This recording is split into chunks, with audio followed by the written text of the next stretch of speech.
1995, senza telefonini, cos'è la prima cosa che faresti?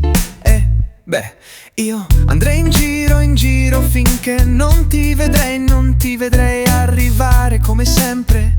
E sì, ti porterei al mare, sì.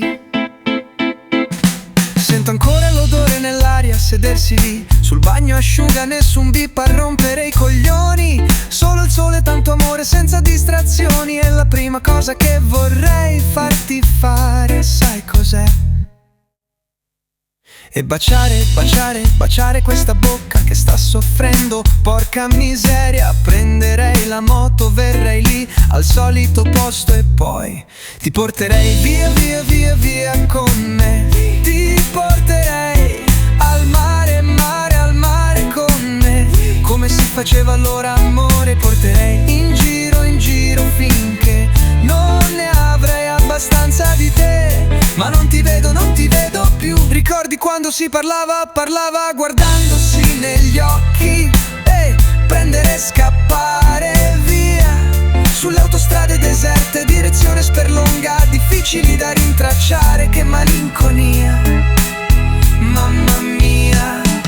Le notti passate per strada, le cazzate infinite e le tue mani aggrappate a me. Nessuna notificazione a fregarci la mente, solo noi due, ribelli e incoscienti. E la prima cosa che ti vorrei dire guardandoti negli occhi, sai cos'è? Ti porterei via con me. Ti porterei al mare con me, come si faceva allora amore. Ti porterei in giro finché non ne avrei abbastanza di te. Ma non ti vedo più. Ricordi quando si parlava guardandosi negli occhi?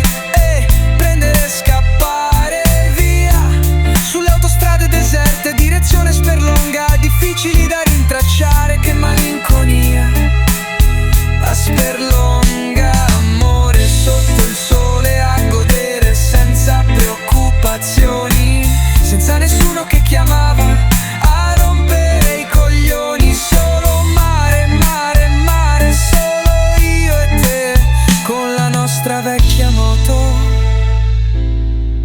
Farei un tuffo nel passato, un sapore d'amore, liberi come zingari. Nel 1995, che momenti, che figata. E tu neanche ti ricordi più di me. Che fine che abbiamo fatto.